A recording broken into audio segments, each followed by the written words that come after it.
Tadi kita lihat laporan Bupati Sumba Barat Daya. Kalau 60 ribuan hektar itu,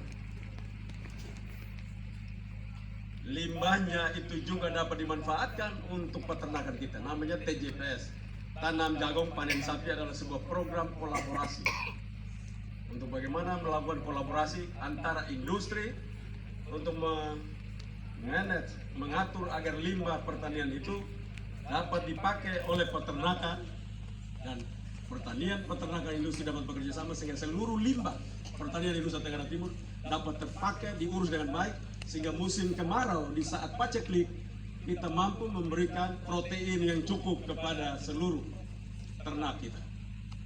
Nah, itu cara berpikir kolaborasi yang baik. Sudah dilakukan, tapi saya lihat belum, masih terus didorong, dan ini perlu kerja-kerja kolaborasi seperti itu.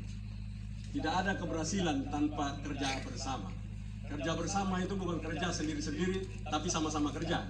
Tapi kerja dengan kemampuan gerak dalam satu padu padan perencanaan dan mimpi dan cita-cita bersama. Nah, itu saya terus mendorong agar apa yang kita kerjakan itu betul-betul tergambar di dalam lapangan yang kita maksudkan. Kenapa saya pilih tempat seperti ini supaya kita lakukan apel? Supaya kita melihat kerja kolaborasi di lapangannya terlihat atau tidak. Kita ketahuan, kalau di kantor gubernur lapor saja kita tidak tahu. Atau di kantor bupati lapor, kepala dinas lapor kita tidak tahu. Tapi kalau begini kita tahu, ini yang ini belum pernah kolaborasi sampai level ini. Nah, ini kita bisa ngecek.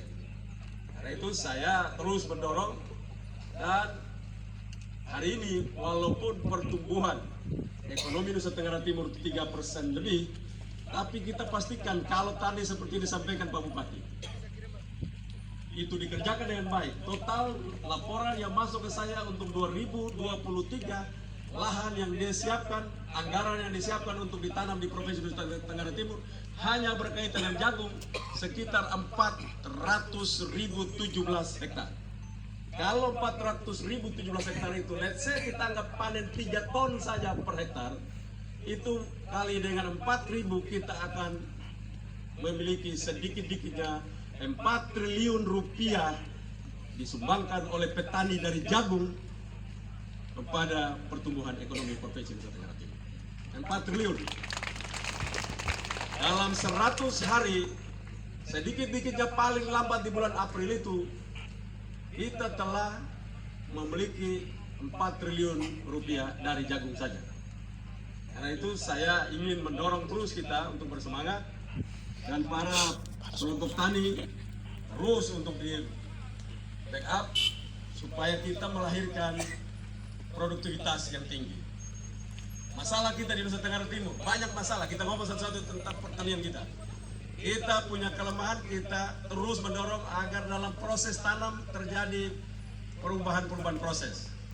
Mekanisasi pada proses-proses tanam itu harus dapat dilakukan. Tadi kita sedang tanam rame-rame, kita sudah bisa meninggalkan alat tanam dari kayu itu untuk dia dorong. Nanti ke depan terus maju dalam prosesnya. Lalu kita panen. Tidak mungkin kita bicara puluhan ribu, ratusan ribu hektar, panennya manual. Itu akan sangat lambat. Kalau kita panen cepat, tanam cepat, panen cepat, maka tanah walaupun kita hujannya terbatas, tapi karena kita panennya cepat, dalam tempo 100 hari kita bisa panen, lalu panennya cepat, maka kita mampu untuk tanam 2 kali. Kita mampu itu untuk tanam 2 kali. Teorinya sudah dipakai, dan Bupati Sumba Barat Daya, banyak juga bupati yang sudah belajar itu untuk melakukan untuk tanam 2 kali.